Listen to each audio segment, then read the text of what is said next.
bite. I mean, while Spinosaurus had size and power on its side, Carcharodontosaurus had the more lethal bite. So, I mean, the truth is, we may never know if they could fight each other and who would win, but I'd say the balance of power between them was an even one. Now, time for one of the least known dinosaurs, but also probably the smartest. Troodon. To be precise, the Alaskan Troodon.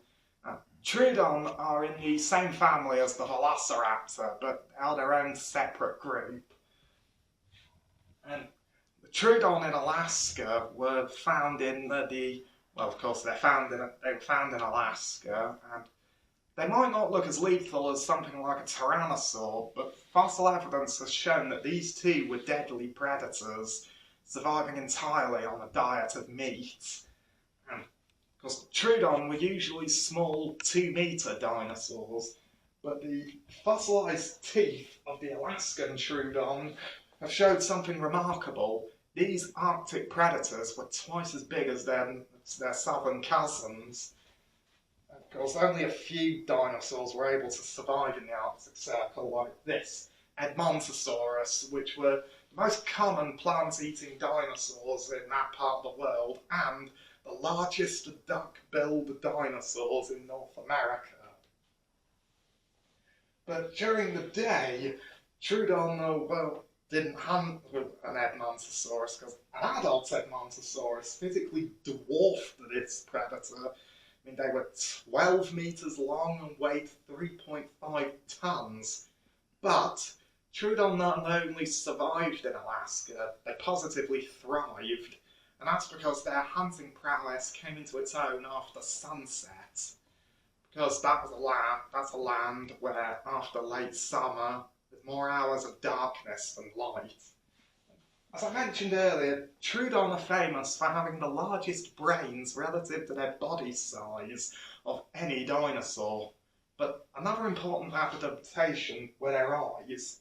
Not only were they forward-facing, making them active hunters, but they were very large, which meant they had very good night vision and had the edge in the dark. So they could attack like a juvenile Edmontosaurus or an elderly, weaker one at night and have the advantage over them.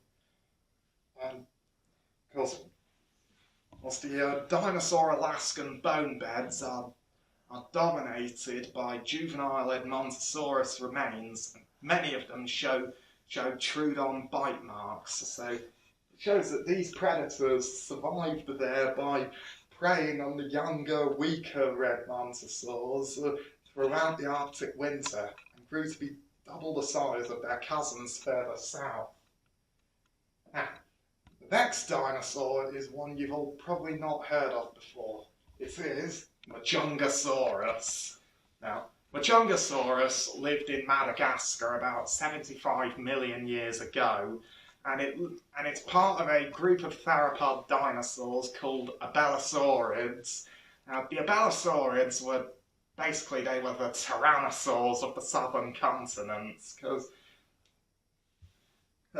back in the Cretaceous period, the tyrannosaurs dominated the northern continents like North America, Europe, and Asia. Whereas in the south, it was the Abelisaurids that reigned supreme, and Majungasaurus was found in Madagascar. Of course, for many years it was believed Majungasaurus was the top predator there. But when Majungasaurus bones were found with bite marks on them, it showed that there was one thing clear. There was probably a bigger, more brutal predator out in those lands. As you can see, the shape of Majungasaurus' skull and teeth show a very different biting style to flesh-tearing dinosaurs like Carnosaurs, because it had a short, broad and muscular skull with thick set teeth, and of course, it also had short arms and couldn't grasp its prey, so it was better adapted to biting and gripping rather than slashing its prey. And, like Tyrannosaurs, it was all about the bites. In fact, when the bite marks on the mauled Majungasaurus remains were studied more closely, the marks on the bones were actually shown that it wasn't another predator, it was actually another Majungasaurus. And there was no bigger predator in Madagascar than Majungasaurus. But this was the first indisputable evidence of dinosaur cannibalism. It might sound gross as well as shocking, but it's a behaviour that clearly shows that even the most deadly predators will exploit any situation to their maximum advantage. So if you were a Majungasaurus and you were invited by a family member over for dinner, you would probably be on the menu. Now, probably the next one I'm going to show you is probably the most famous predator of the Jurassic era. It was Allosaurus. Allosaurus was a member of the Allosaur family, in the same group as Carnosaurs, and it lived in North America about 175 million years ago in the Jurassic Period, a time when the first giant predators stalked the Earth. And of course, Allosaurus was a big predator. It was 9 meters long, weighed 1.5 tons, had serrated teeth, and a lethal bite. The world had never known a predator quite like it. And as you can see right here, they were around the same time as Stegosaurus, and Stegosaurus were basically the living tanks of the Jurassic. And it was very rare that we actually have found fossils of Allosaurus and Stegosaurus in battle, but there have been fossils discovered of these two animals in battle, but I'll get to them a bit later, because one thing I'll also say about the Allosaurus is that it was a very tough dinosaur, and one injury, which was from a Stegosaurus that used the weapon at the end of its tail called a thagomizer to basically punch a hole in the bone of an Allosaurus's spine.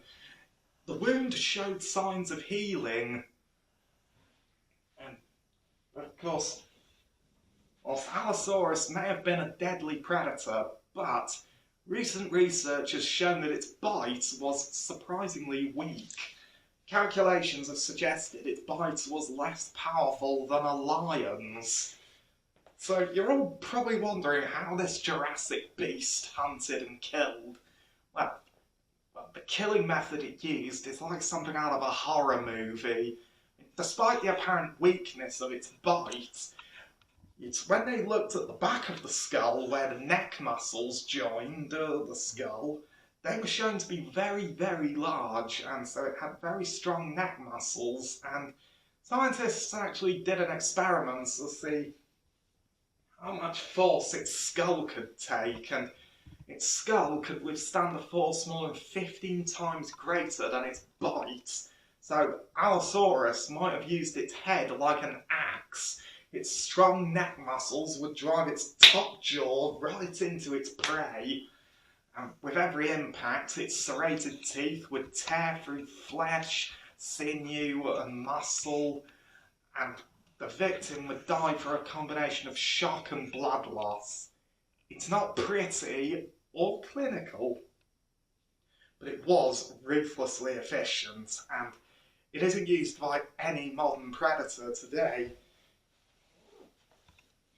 But yeah, that is one of the most frightening things I'd ever studied about dinosaurs. Now, the next one I'm going to show you is probably the most famous of them all. T-Rex. I mean, what sort of presentation about dinosaurs would I have without using the legend that is T-Rex? T-Rex, or Tyrannosaurus, was the largest of the Tyrannosaur family. It lived in what is now North America. And when I say it was big, I mean it grew to be well over 12 meters in length, could weigh 6 to 8 tons and had a bite force that was unmatched by any other dinosaur. Its bite force was said to be more than 10 times more powerful than a lion's. At about 6 tons of pressure, it could probably crush a cow bone to pulp.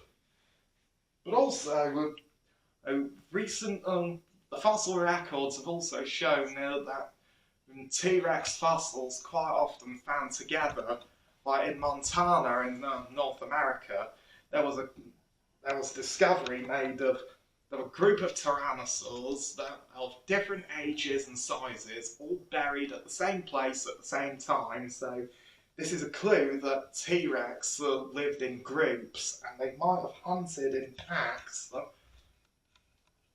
Of course, as many people know, their favourite prey was Triceratops, which were actually quite hard to fight. I mean, they had a frill made of thick bones, and they had 3 horns. So they were basically like a rhino with a Riot-Shield, and if T-Rex made one false move against this armoured herbivore, it could have been given a fatal injury.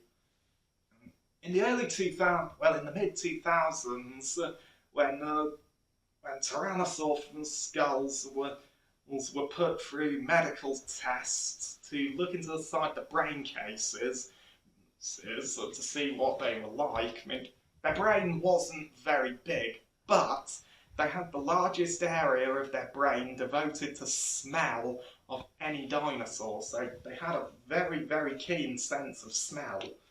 That would have given them the edge.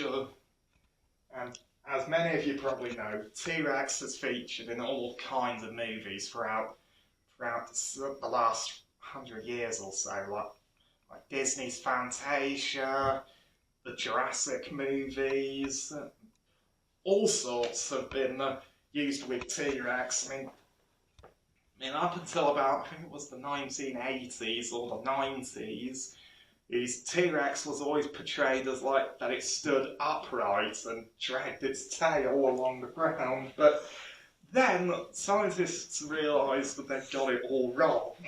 And T-Rex more like crouched down.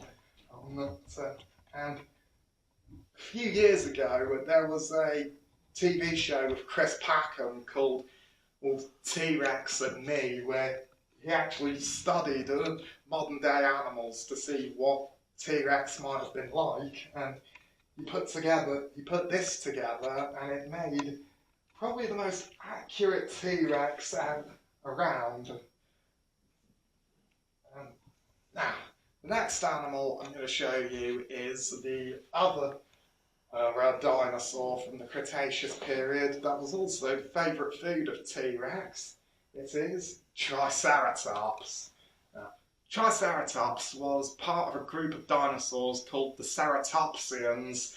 They came in all different shapes and sizes, but they all had a frill behind the head and horns. And Triceratops would have grown to be 9 meters long and weigh way more than an African elephant.